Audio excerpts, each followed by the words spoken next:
Okay, let's get this started. Tonight's commentary is going to be on Boonslayer, specifically his commentary on the Sonic Shadow channel, who has since changed his name to The Sladester 2000. And I'll be calling him Sladester throughout this commentary. This is a video I've actually been considering covering for several months, however, I've just never gotten around to it, nor have I just been particularly in the mood to watch an hour-long video I really don't like when I could watch a 10-minute video I don't like and get a commentary out of that just fine. This is especially notable because most of the actual arguments in the video are okay. With that in mind, though, I imagine some of you are wondering why exactly I dislike this commentary so much if I admit most of the arguments are good. Well, to put it simply, the parts that are bad are really fucking bad. But either way, I should let you all know that although I will be covering each segment separately,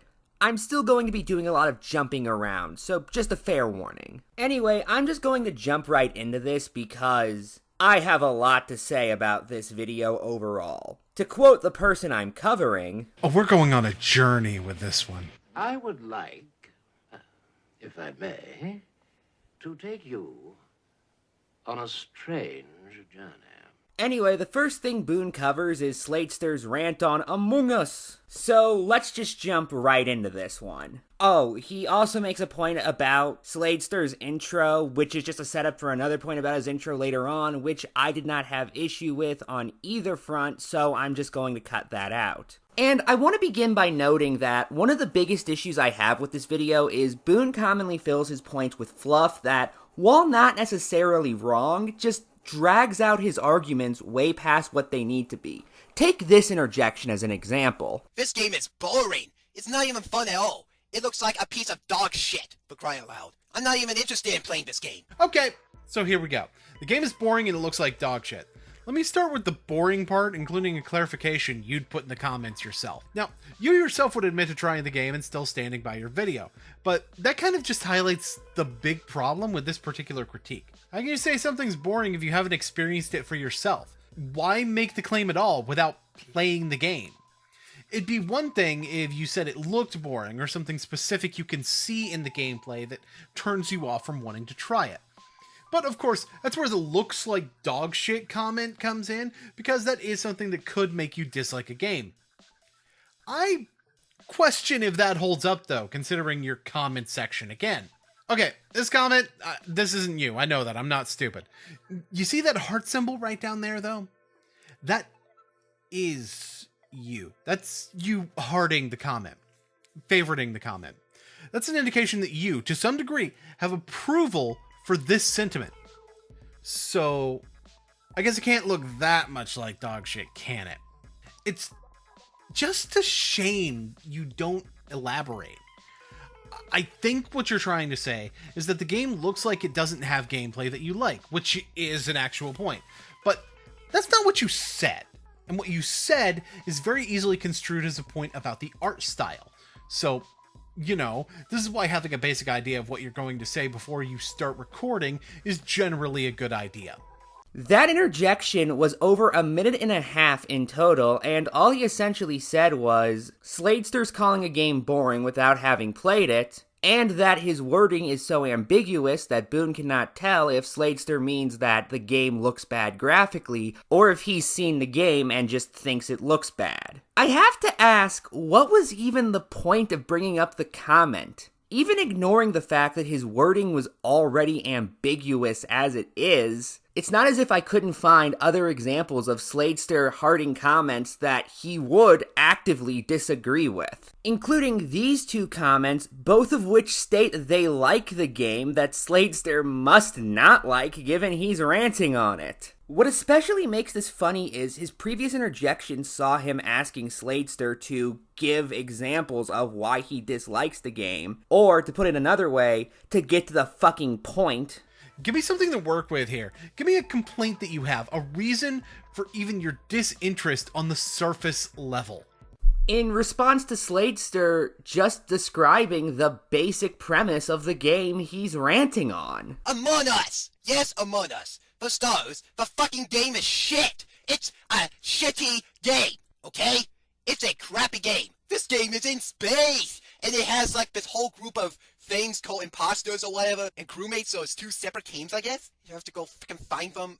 I don't know, and I don't care. Which, first off, dude, chill out. We're still at the introduction of the topic. Give him a minute. But second off, am I the only one who notices the incredible hypocrisy of him telling Sladester to hurry up and get to the point before catching a very bad case of why say one word when 20 will do? And I want to be very clear, the fact these interjections are long is not in of itself an issue. In fact, those who watch my other videos know I'm normally the guy screaming from the rooftops for elaboration, and encouraging commentators to go into more detail as opposed to less. There are even long interjections in this very commentary. The issue at hand, however, is what Boon fills those long interjections with. There's a difference between giving more detail than might be needed, and spending 20 minutes of your movie focusing on rock climbing. Rock climbing, Krill. Rock climbing, Joel.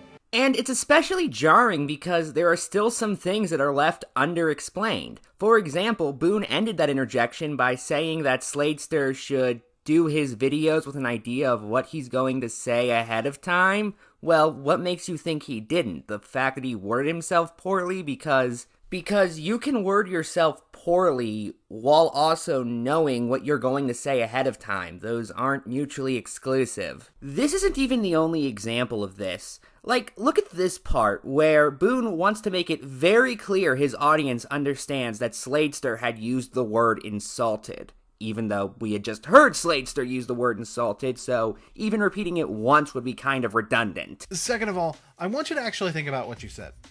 I want to add the shading to the word picture you just painted for me, if you will. You find it insulting that the game is popular. Yes, that is literally what we just heard Sladester say. You think it's an insult to things that are good in your eyes that this has the popularity it does. I refer you to my previous comment. In turn, people can like what they like, and you're not bothered if someone likes this game. Those are opposite sentiments. I mean, sure, if you say you don't understand the game's popularity, that doesn't directly shut down an opposing viewpoint, even if that is clearly the intent. Hell, I can even argue that saying it doesn't deserve its popularity isn't judging people for liking it, and the intent behind that statement is even more obvious. But when you're insulted, the implication there is far too strong to come up with any justification for why your statement about people being able to like what they like and not caring doesn't hold weight. At that point, the fact Among Us is popular is something that is disrespectful to you. Again, yes, I am perfectly aware of the things Sladester just said, and that the word in question has synonyms. Now, to be disrespected, you have to care about something. Keep that in mind. Gladly. But this isn't even you saying the game is insulting, just its popularity. So just think about that for a second. You feel disrespected, scornfully abused, because that's the definition of insulted. I see somebody uses dictionary.com, but seriously, was there any reason for this point to be as long as it was, when you could have easily communicated the same thing in half the time? And this terrible flow not only kills quite a few good points, although I do have other issues with this point, so we'll come back to it later, but it also just makes the video feel, I guess the right word would be overdramatic. Like you're under the impression the mistake Sladester made was so bad he needed to be repeatedly reprimanded for it. Or like it might even take multiple attempts at explaining it for us, the audience, to even really fully grasp how wrong he was, when in actuality it was just an incredibly basic contradiction or fairly small wording problem. Anyway, to stop this commentary from going on 5 ever, that's even longer than 4 ever, I'm going to only really discuss 2 points in detail that just really got on my nerves. The first one involves Sladester being a Sonic fan. After all, while talking about Among Us, he says, I'm better off playing a Sonic game like Sonic CD, Sonic 2, Sonic 1, or Sonic Unleashed. Those are way better and more fun, challenging, and exciting than Among Us. This later causes Boon to say the following. See, When Loudon told you that you like Sonic more because you don't have to think, he seemed to mean it in a condescending, insulting way, but it's actually a real reason why Among Us wouldn't appeal to you. Maybe you don't like thinking when you play a video game. It's why you might not like a strategy game or a lot of other genres I have a tendency to like. Maybe you just want to run fast. You need a very high IQ to understand the games Boonslayer likes. I actually particularly like that interjection because the very next thing he says is, Notice how I'm not judging you for this, though. That's part of the difference between what you're saying and what I'm saying. which is just so hilariously socially inept. You are quite literally saying that the games Sladester likes require less intelligence than the ones that you like, but you're not judging him just because he likes games for idiots. And the reason this point bothers me so much is, well, it doesn't actually apply to the games that Sladester listed.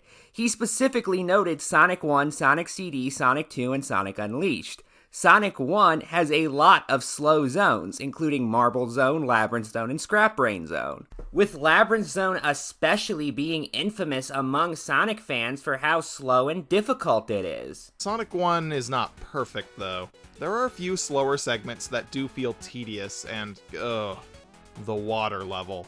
Labyrinth Zone. I am such a huge friggin' moron for putting Hydro City on that stupid water levels list that I did. What the hell was I thinking? It's not even that bad of a level. This one, though, it borderline ruins the game. It is so slow, and it is so goddamn tedious. Labyrinth Zone. And it's here we find out that Sonic can't swim and can drown underwater. Well, that's just great. Slow, platforming, and a time limit since Sonic can't breathe. God, what else can go wrong? It's actually kind of amazing how, for a game that launched the series of a character who's known for being fast, Sonic 1 actually doesn't have that much speed in it. Alright, now here we go. It's time to lay it out for all you internet fanboys once and for all. Sonic is not all about speed. Now, I understand why you may think this with the whole blast processing thing and the way Sonic has been marketed, but when you break it down to it, Sonic is just about good platforming. Is this fast? What about this? And certainly not this. It's just good, imaginative gameplay. Sonic 2 has incredibly difficult special stages that require quite a bit of concentration, as well as notoriously difficult zones like Metropolis Zone, with particularly difficult enemies. To steal a quote from Some Call Me Johnny's old review of Sonic 2, Metropolis Zone. Unlike other zones, this one actually has 3 acts instead of 2, and Christ can they be long. But that's not this level's worst problem. It's these fuckers. Shellcrackers, Asterons, and, Slicers. Now, Asterons aren't that big of a deal. They're easy to spot, and they're incredibly easy to avoid if you prepare for it. These two, however, will make sure your ring count will never go above 1. First off, Shellcracker's only weak spot is on its back, but whenever you spot one, it's usually under an incredibly low ceiling, so you can never really jump over it and hit it. If you attempt to attack it from the front, you'll just get owned by its extendable claw. But trust me, even he doesn't compare to the Slicer. I hate Slicers! They're freaking everywhere, and their placements are just plain cheap. Look at this. How am I supposed to avoid that? Actually, fun fact, somebody did manage to find out how to dodge that Slicer. Just watch.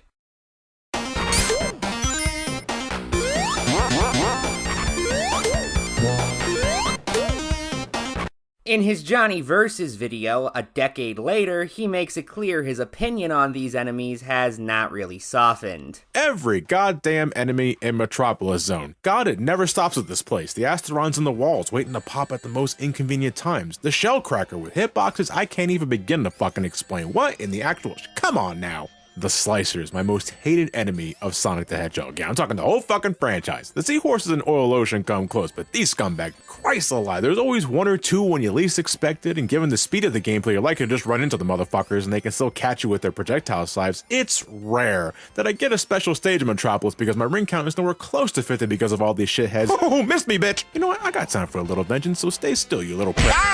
Sonic CD is primarily maze-like in its stage design and requires both patience and exploration if you want to do things like go back to the past and get all the robot generators. That's not even getting into how most of the bosses are essentially puzzles. And Sonic Unleashed has the Werehog, which combines slow beat-em-up aspects with puzzle platforming. I could understand this point if he specifically listed the boost to win games like Rush and Generations. And although Unleashed could be considered boost to win, that's only the daytime stages, which make up about half the game. And he specifically said Sonic Unleashed, not Sonic Unleashed's daytime stages, so assuming he only meant the daytime stages is a massive reach, essentially. Oh, and there's the fact that one of the things he said those games have that Among Us doesn't is challenge. That's also kind of important here. And as somebody who has played Sonic Unleashed SD version, that was the one that was released on the Wii and the PS2, I can confirm that it is a really challenging game. And although I have not played the HD version, that's the one released on the PS3 and Xbox 360, I at least know of one person who has who would agree that it's tough, and that's the Retro Replay, who specifically praised the game for its difficulty. And I think this is one of the most difficult Sonic games that I've ever played, and I like it. It's a really good challenge, something that the series so desperately needs. Hell, Yahtzee from Zero Punctuation even criticized Sonic Unleashed for being too difficult. Ironically, Sonic just moves too fucking fast, running face first into pits and spike traps that you'd need clairvoyance to be able to avoid on your first go, so the levels can only be beaten by trial and error. There's more than one stage that kills you if you don't press anything in the first second or two. This is gameplay I would expect from a fucking ROM hack, designed by Hitler. And that's not even getting into the never-ending hell that is Eggman Land. Johnny, take it away. But one stage I can't replay no matter who I am is the final stage, Eggman Land. Seriously, this place is hell incarnate with roller coasters. There's difficult, but then there's just cheap. It's bad enough that this stage throws everything at you with the kitchen sink, but it's so freaking long. It took me 72 minutes to complete this stage the first time. 72 minutes! An hour and 12 minutes on one stage? For that matter, people have criticized the classic games for being overly difficult. While on the topic of old videos, look at Shadowstar 1224's rant on Sonic fanboys. Anyway, one of the reasons I prefer 3D Sonic is this. You're running really fast, going through shuttle loops, and wham, you hit spikes on the wall and die. That happens a lot. But remember, you don't have to think while playing Sonic. What I think the best part about this point is that later on, Boon actually presents essentially the same argument dismissively in order to make fun of what Sladester says, and even directly says it's full of shit. What's so special about Sonic the Hedgehog? It's a shitty game. There's no challenge in the game whatsoever. All you do is run fast, so what's the point? Now, you may notice that my argument there is completely full of shit. Sonic requires reflexes and reaction time. I mean, sure, it doesn't require the same skills that someone playing Among Us would want to be utilizing while playing a video game, but a game that tests a different set of skills isn't so much worse for it as it is special because it does. So, to be clear, it's full of shit to say Sonic is just running fast without challenge, but it's not full of shit to say that people who like Sonic might just want to run fast and not have to think. The other major point I want to hammer home is there's this part where Boon says that Sladester is contradicting himself because on one hand he says that he doesn't care if people like Among Us, but on the other hand calls them all trend chasers. If you like Among Us, fine, whatever, I don't care. It's your opinion. You can enjoy whatever the hell you want. Oh, no. Of course you don't. Which is why you judge people who like it as trend chasers less than 30 seconds before saying this. Which was in reference to Sladester saying this. Among Us is a boring, overrated, piece of crap, piece of shit game. The only reason people like it is because people want to follow the freaking trend. They want to play what's popular now, instead of playing actual good games. A point which Boon himself said was not even fully wrong, by the way. But here's a take on that. You're not entirely wrong. Among Us is an inherently social game, so it's going to have a better gameplay experience if you have more people to play it with. It's baked into the very essence of the game that popularity would be a factor into the gameplay experience. He also acknowledges that one of the reasons why people originally started playing it was because popular YouTubers were playing it. So for one, streamers discovering the game, like Five Nights at Freddy's had the advantage, for example, that it was in a genre that streamers and YouTubers were already playing, but Among Us got picked up as, in essence, a sort of ambassador for the social deduction genre.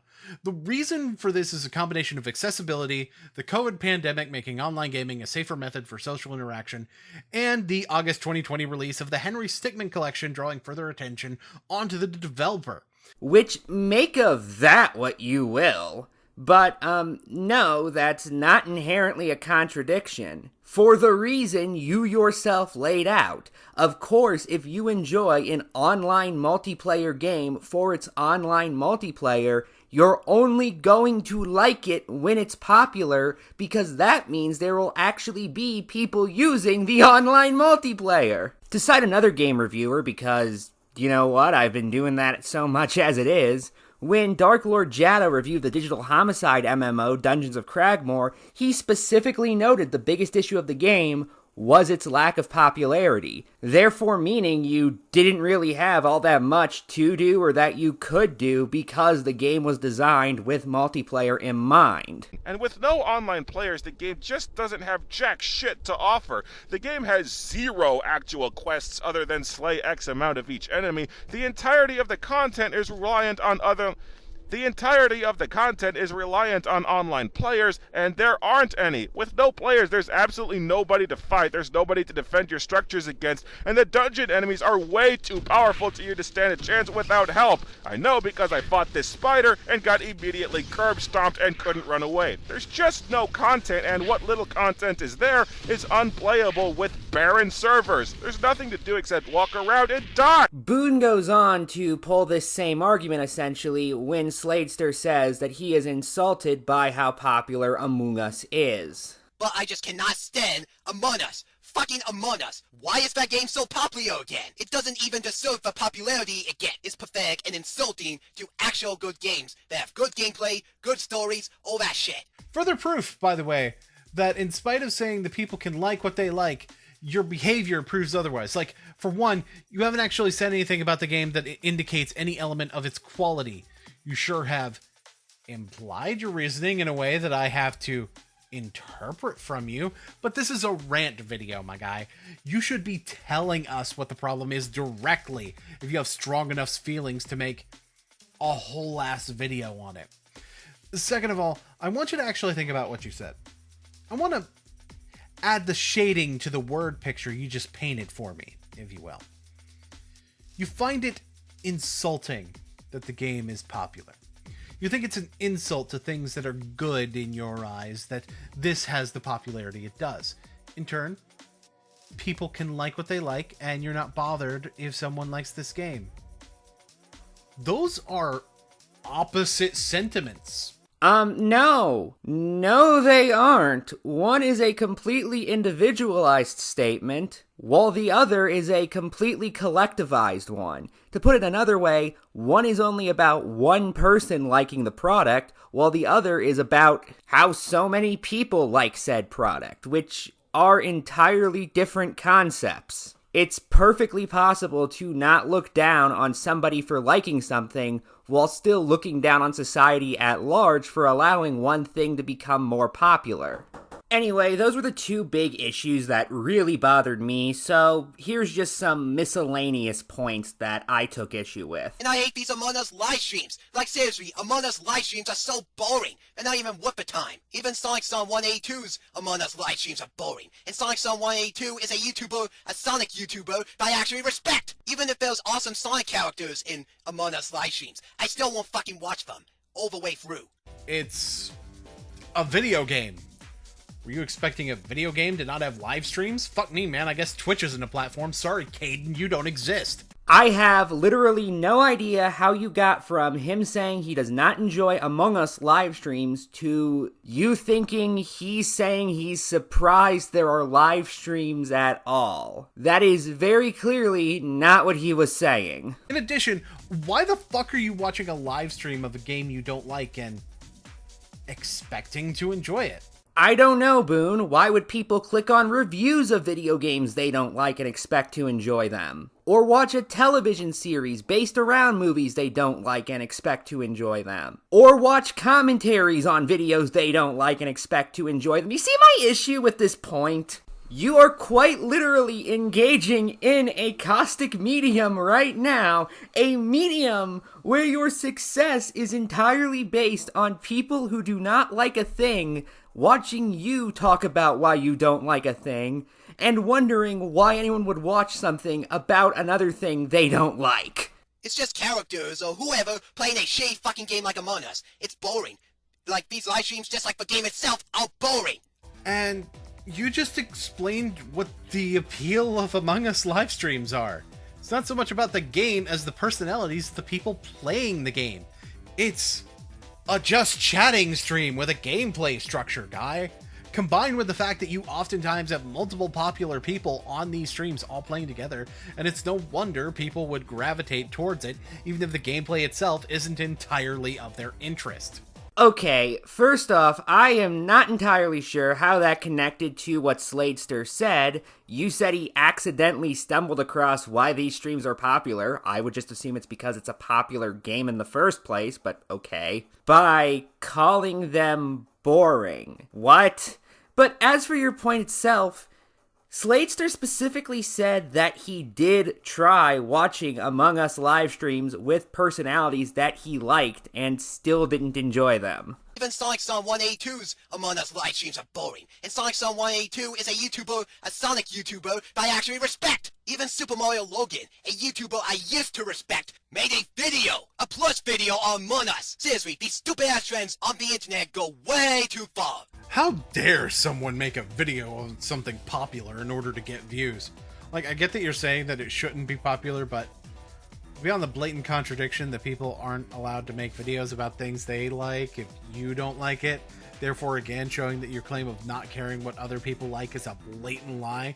Oh sure, never mind how when you cut back to Sladester, the very first thing we hear him say is, Logan probably made that video just to please the frickin' Among Us fans. Meaning the issue at hand isn't that Logan likes the game, but that he's jumping on a bandwagon for views. If you ignore that, the point works just fine. If you go around everywhere on the internet posting shit like sus or imposter or whatever, you're not cool. You have no life. You have no life at all if you go around doing this shit, saying all this shit. Even though it's inherently a social game? Alright, so going through like any possible interpretation of having no life that doesn't make sense. It's a multiplayer game that is about social deduction. Now, you do know he's not talking about people who are playing the game at this point, right? He's talking about people who are mindlessly regurgitating memes that exist because of the game. You don't need to play a game in order to know a meme from it. That's just not how this works. TV Tropes calls this memetic mutation, something which Among Us is so associated with, it has its own subpage for it. Actually, both imposter and sus are listed on this page, and I just find this worth pointing out because earlier in the video, Boone essentially denied those phrases counted as Among Us memes, for reasons that didn't really make any sense. But if a game itself and the live streams weren't already insufferable, I have to deal with a fucking Among Us fanbase everywhere I fucking go, on YouTube and on Discord. Like they post these fucking stupid ass memes, like imposter, sus. Like, oh, this is sus. Oh, imposter. I mean, if that's the level of memes that you're dealing with, then sure, I could see why.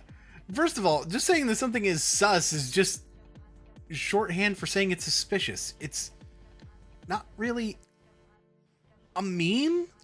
Like in my last video, I said that something MatPat was doing looked sus, but I didn't make any effort to make an Among Us meme out of it. It was just a fast way to express that something was suspicious.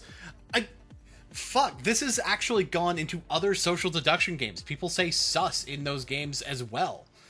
This is like saying that typing LOL is cringy. It expresses an idea other than just being a meme.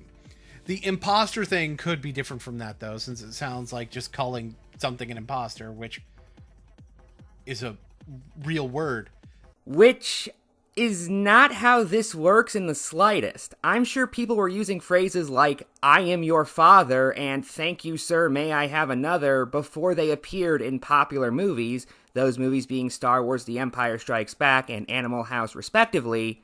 However, those films put those phrases into a very specific context in our heads that eventually entered popular culture. In fact, since I mentioned Animal House, the entire concept of toga parties was popularized by that movie. Obviously, people wore togas before that point. Hell, I'm pretty sure somebody even put them on during a party or held a party revolving around putting them on at one point. However, it was that movie which turned it into an aspect of our popular culture. The term meme was coined by evolutionary biologist Richard Dawkins in his 1976 book, The Selfish Gene, where he uses them as a way to describe how ideas evolve. The new soup is the soup of human culture. We need a name for this new replicator, a noun that conveys the idea of a unit of cultural transmission, or a unit of imitation. My meme comes from a suitable Greek root, but I want a monosyllable that sounds a bit like gene. I hope my classist friends will forgive me if I abbreviate my meme to meme. If it is any consolidation, it could alternatively be thought of as being related to memory or to the French word meme. It should be pronounced to rhyme with cream. The aforementioned TV tropes page even has a quote from The Selfish Gene at its beginning. Said quote reading, "Most of what is unusual about man can be summed up in one word, culture. I use the word not in its snobbish sense, but as a scientist uses it. Cultural transmission is analogous to genetic transmission in that, although basically conservative, it can give rise to a form of evolution." To put it simply, Boone, you don't know how memes work. And even then, your point doesn't make much sense because, while it is true this is a multiplayer game, it's also one where you can just play with random strangers due to the online nature of it. When I think of somebody who has no life, I think of somebody who has, for example, no friends or no connections. Somebody who plays World of Warcraft all day could be argued to have no life despite the fact that he is playing an online multiplayer MMO where he interacts with other people. Hence why, by the way, if you Google person with no life, one of the first images you'll see is this man from the South Park episode Make Love Not Warcraft, who was playing World of Warcraft obsessively. The one interpretation I can see working is if that's all someone talks about or all someone does. And sure, being single-minded to the point of eschewing other topics is, in fact, an interpretation of someone having no life. That applies to anything, though. When did Sladester say otherwise? Fuck, when did he even imply otherwise? Like, I get that you're talking about Among Us, but at least say something less, generic? What do you want? Him to specifically list the people who are doing this? You understand who he's talking about. I understand who he's talking about. What exactly is the issue here? We'll see who's laughing now. It's me. I'm laughing. Watch. Hi, quick question. Why do you laugh like Titus?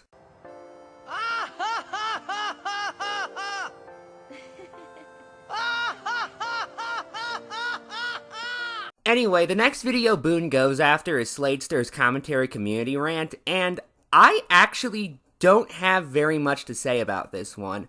All of the points are valid, except for one. And it may seem like a nitpick at first, however, the invalidity of this point is going to bite this video in the ass really hard later. And as if it's engaging, that's subjective and something the analytics could show you to be true or false. It's subjective and can be proven true or false. Boone, those are quite literally opposite statements. If something is subjective, it's an opinion and therefore cannot be proven true or false. And again, this may seem minor, but just remember this part, because a slip like this would be excusable for basically any other video except this one, and those who have already seen it probably know what I'm talking about. Oh, also, Loudon is, for me now, is okay. He left a sour impression on me after watching his commentary on the first part to my Among Us rant, which I didn't like, honestly. But after hearing that his commentaries are really good, they are something I want to check out for myself. Wait, so your only first-hand impression is negative, but you like him in spite of not seeing anything else? That doesn't make any sense whatsoever. Like, there's no joke I can really make here. Well, I'm sure I could make a joke. I don't know, put up a PNG of a chicken. Oh my god, it's Scootaloo! Anyway, as for his coverage of Video 3, the first half is perfectly fine, but then it starts to rapidly go downhill the second No Way Home is brought up. This is all just nostalgia bait. Tom Holland is horrible as Spider-Man. Fact, not an opinion, but a fact. That rhetoric sounds familiar. Foreshadowing is a literary device in which... But, alright. Let's work off that logic.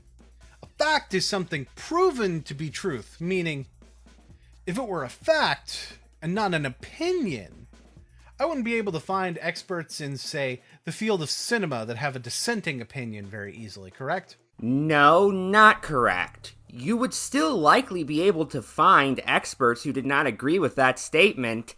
They would just be wrong, which can happen. In fact, multiple people have commented that experts are more likely to hold ridiculous views than the rest of us. For example, writer, philosopher, and astrological teapot enthusiast Bertrand Russell said of one notion in his 1959 work, My Philosophical Development, quote, "This is one of those views which are so absurd that only very learned men could possibly adopt them." George Orwell said something similar in his 1945 essay, Notes on Nationalism. Quote, "One has to belong to the intelligentsia to believe things like that. No ordinary man could be such a fool." Those who read my Medium blog have likely heard of the book The Experts Speak, the definitive compendium of authoritative misinformation by Christopher Kerf and Victor Novoski, a compilation of highly influential and educated people who said things that turned out to be objectively wrong. Here are some examples regarding cinema. "We do not now, and we shall never, want the human voice with our films." D.W. Griffith, director of Birth of a Nation and Intolerance,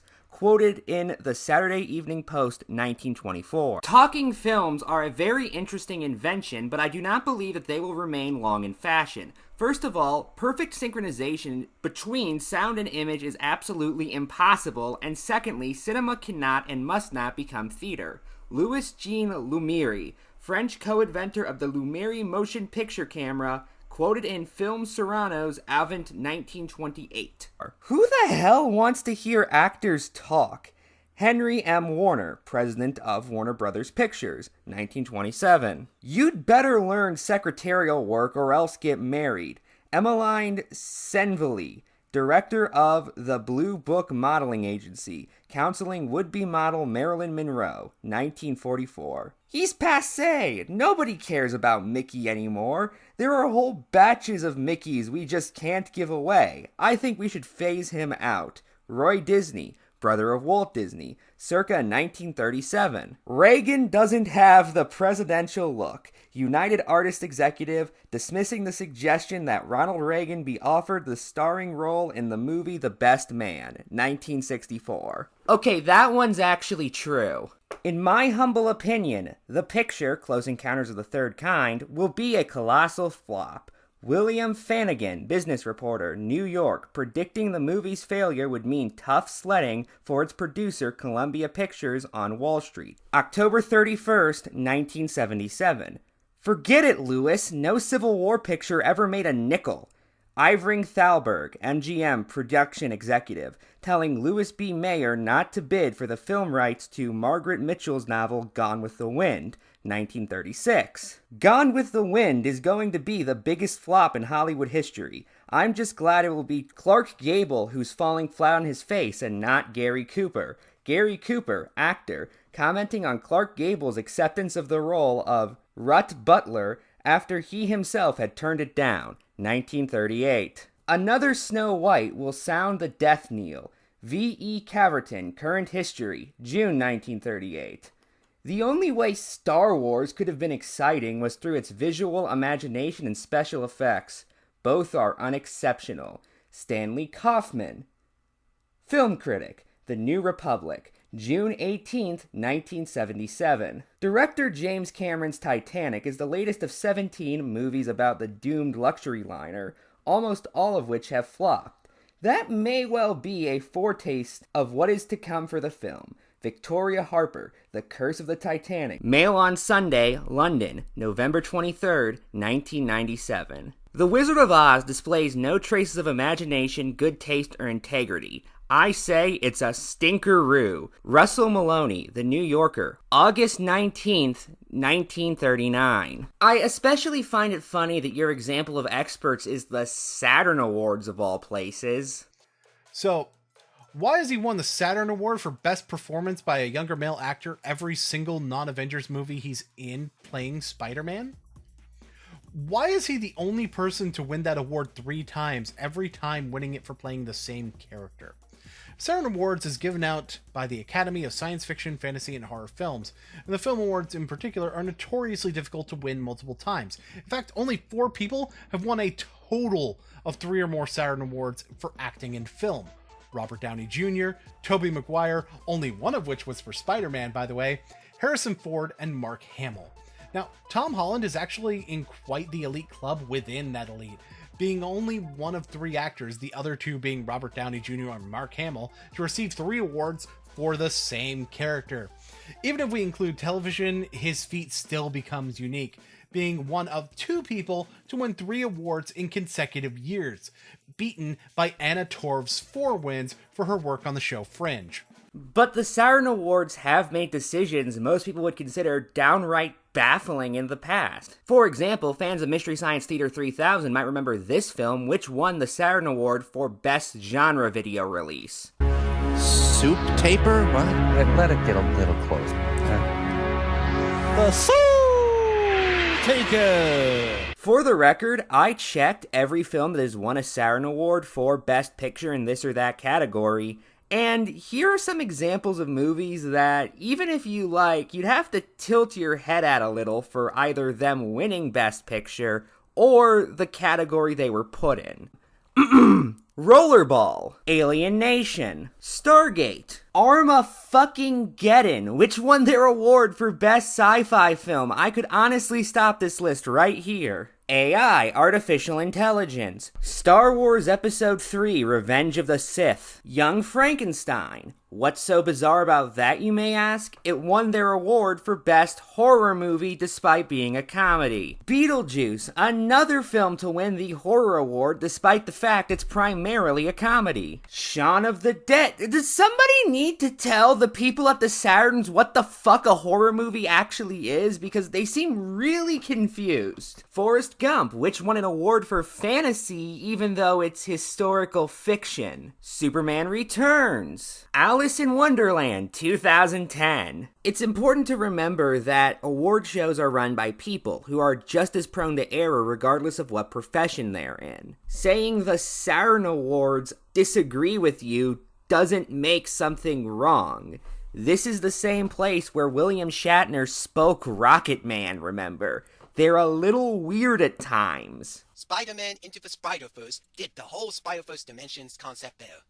Of course you're going to pay tickets to see a crappy MCU superhero garbage movie. And it's a Hollywood cash grab. I mean, really, we need original content for a change.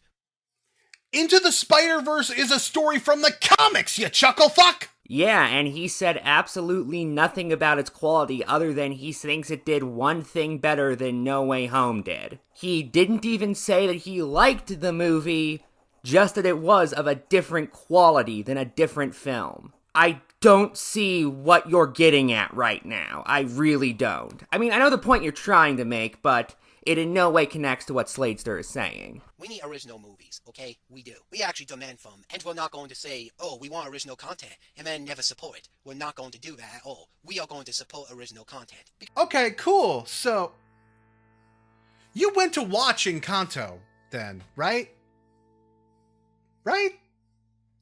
Or what about Shang-Chi? You know, A character that Marvel hadn't used before and got the second highest box office in 2021. Wait, you mean the same character Marvel's been using in comics since 1973? Just the thing is, like Cory Majera brought up, that people will demand original content, yet when original content comes out, they never support it.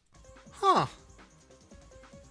Very weird for you to bring up agreeing with a Cory Majera point. I mean, it's a valid point. Didn't you just try and argue against it by bringing up how well Shang-Chi did in the box office? Good to know you admit your own point was full of shit. Anyway, the last thing he covers is a community post from Sladester, and I really don't have much to say about this one point-wise. I do want to bring up, though, the fact that he includes 2 cameos from other characters. Worse than what? What they were before? Probably, yeah. I mean, have you seen Lunatic's lore? And Raven Pines has characters with text-to-speech voices. How fucking lame is that? Okay, so this is something I can disprove directly because there have been several rants on the slideshow commentary community that were well received by the community as a whole, one of which you even mentioned in your video on the CC by Youngblood Fantasy 91. Matter of fact, Boom, back in the day, I made a fucking rant on y'all bitches, and it was well received. Almost as well received, as a matter of fact, as the other CC rant I did with Loudon. Thank you very much. Oh yeah. Yeah, that was back when you were Grillby. What the fuck you smoking? Which I guess are supposed to be fun jokes for the fans, but coming from someone who does not normally watch Boon's content, this was the only thing I could think of. Peter, I can't believe you invited your old high school sweetheart over for dinner.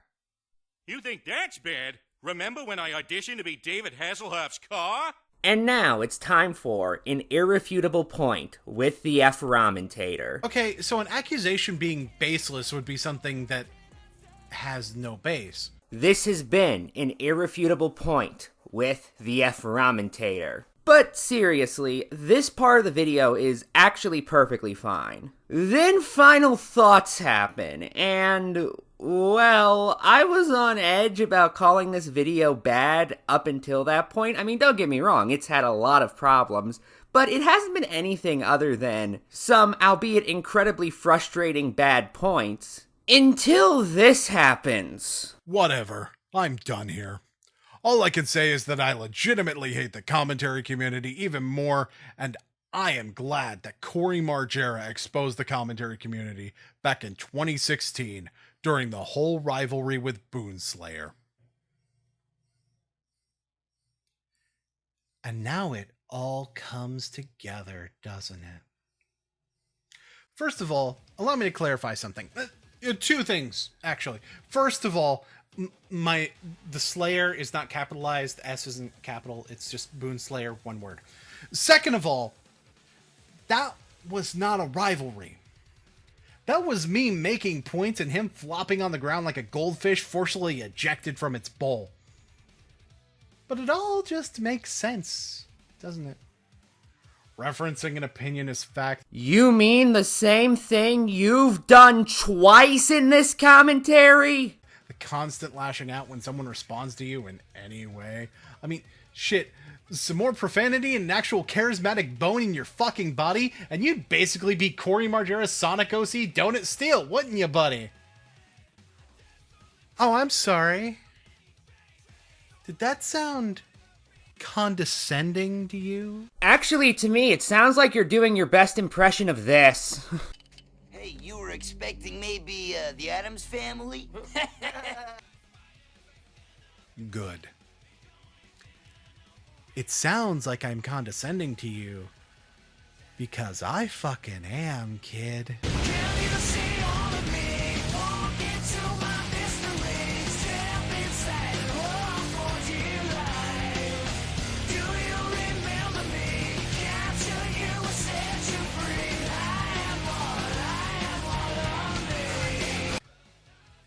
You have earned my condescension.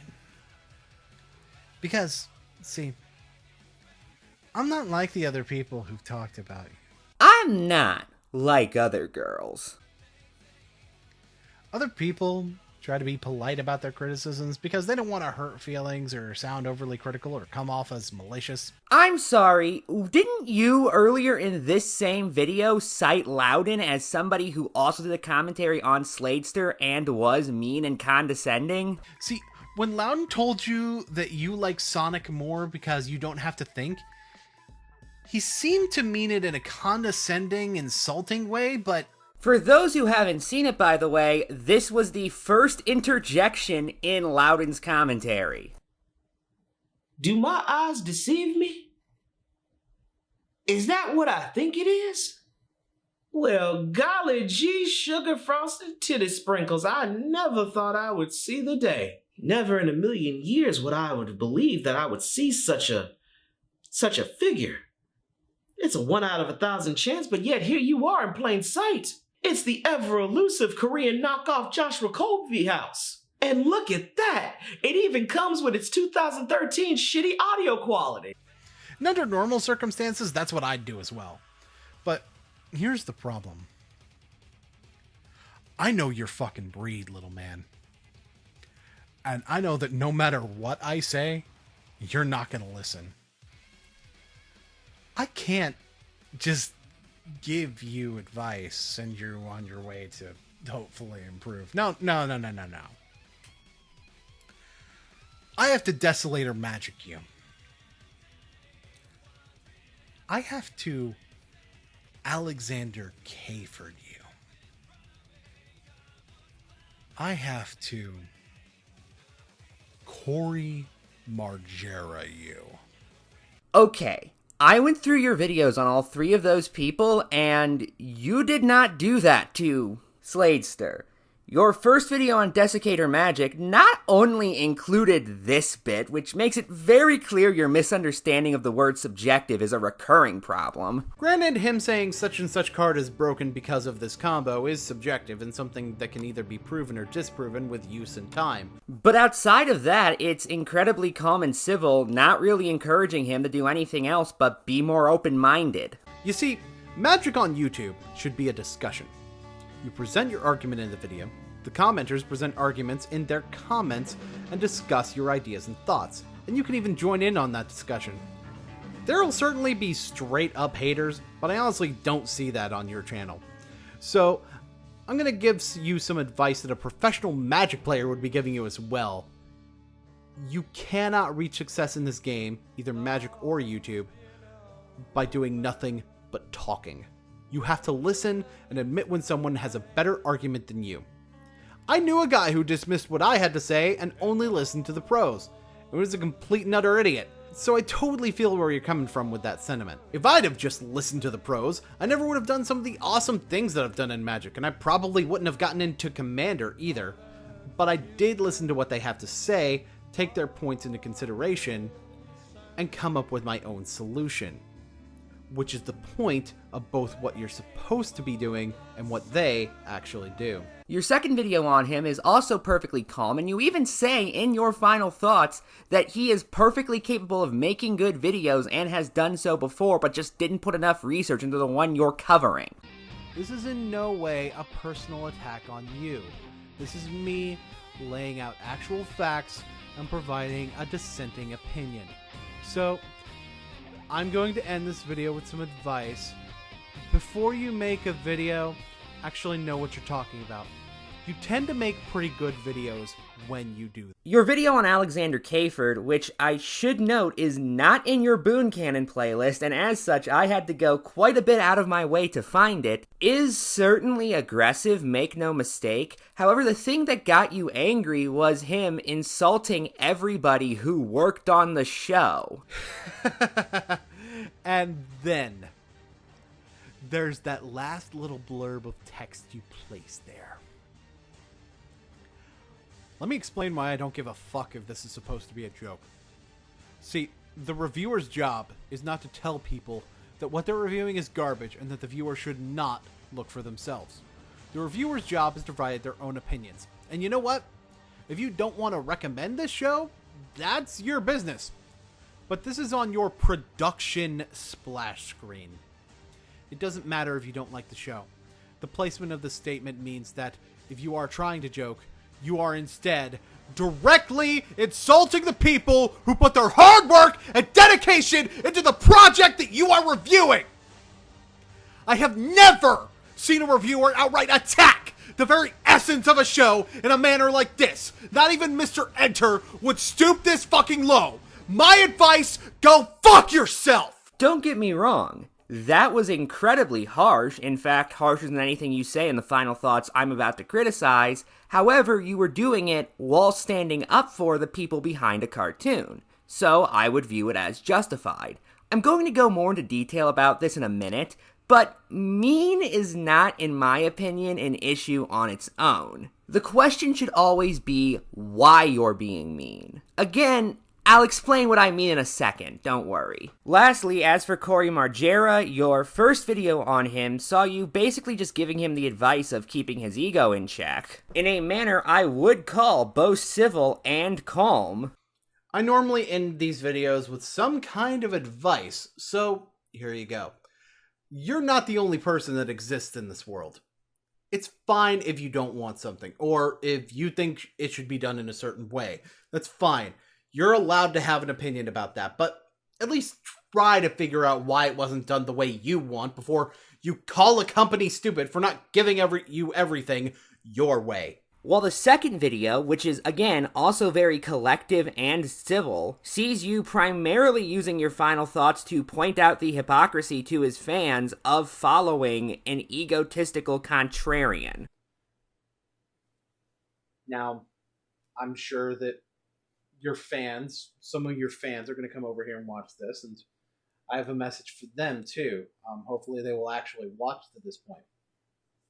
You are aware that when he calls himself a taste god, that when he calls himself like Lord of Savior of good taste and all that shit, if you have any opinion whatsoever that differs from what he thinks, any whatsoever, that he's spitting in your face, that he's saying that you are objectively wrong because his opinion is the only one that matters.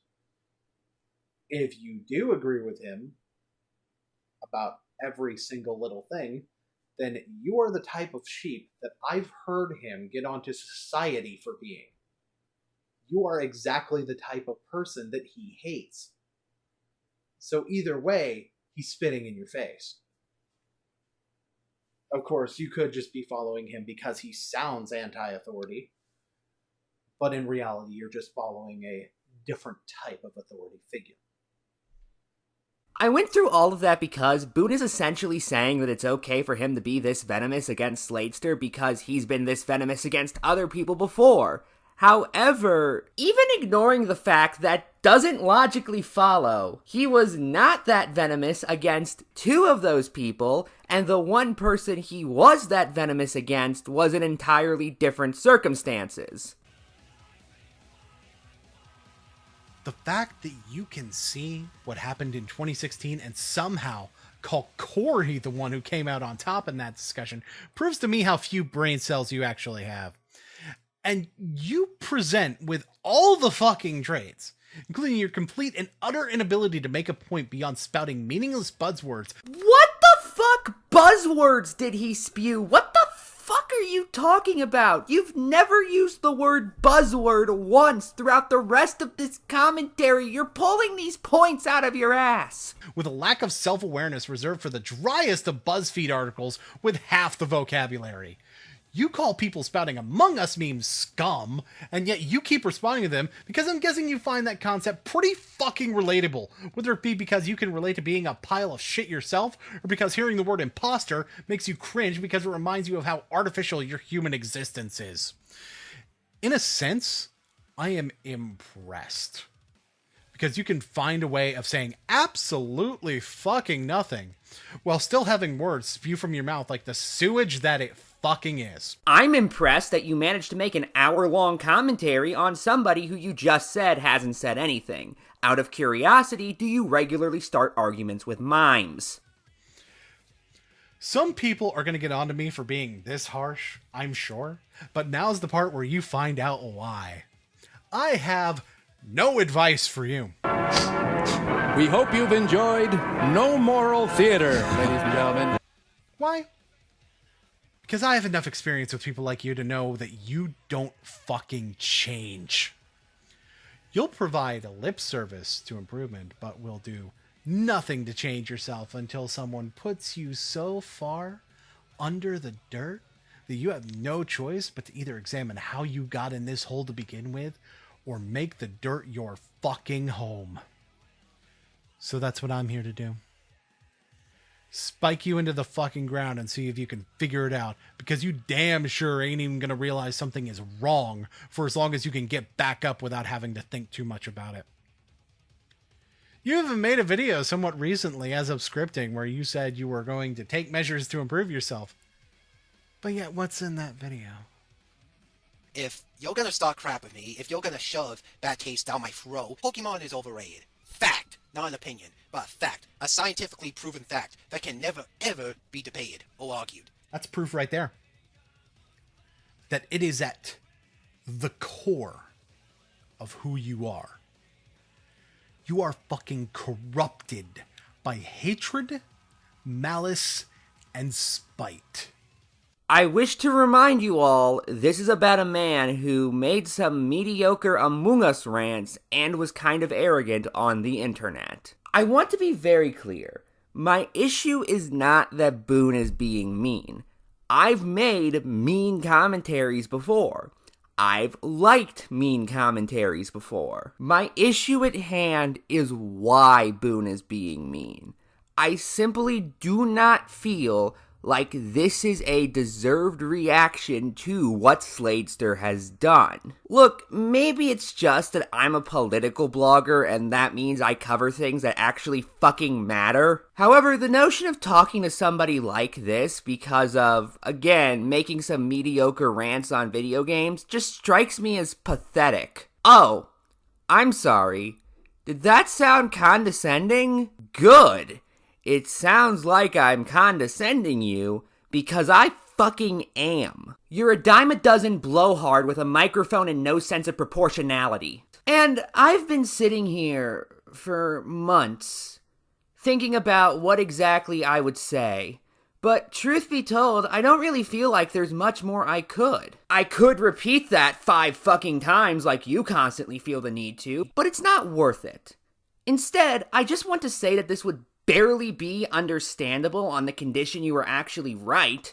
However, given how wrong you were over the course of this commentary, this comes off less like an epic takedown and more like a case study in the Dunning-Kruger effect. However, unlike you, I'm actually going to give you some advice. You see, I've seen other commentaries of yours. Now, you usually don't cover topics that interest me, but from what I have seen, they're pretty good. For that matter, I want to make it very clear that I have essentially everything I'm about to criticize you for, and far more, and have had to work on that in the past. So I completely sympathize. Truth be told, this video strikes me as somebody just finding an idiot and wanting to commentate on them, thinking it will be easy because, hey, the person's an idiot. Now, this isn't me saying you were lazy, but this is me saying that you just didn't put much thought into this commentary because you didn't think the person you were covering needed much thought to disprove. Again, it's a mistake I've made 1,000,000 times, so I'm not going to fault you for making it once. Aside from that, I'd also, again, recommend getting a better sense of proportionality. You shouldn't be talking like this to somebody who made a mediocre video game rant. I don't care how annoying they are. If this is your definition of corrupted, which I should note is already an overdramatic term, then you've had a pretty damn easy life. I'm just telling you that right now. I don't think you're a bad commentator. I don't think you're a bad person. But I'm going to be real with you. This is my pick for the worst commentary of 2022. The combination of frustratingly incorrect points put together with a needlessly destructive final thoughts honestly makes me go back and forth between bursting out laughing and being incredibly uncomfortable. With that said, I firmly believe that better days are ahead for all of us.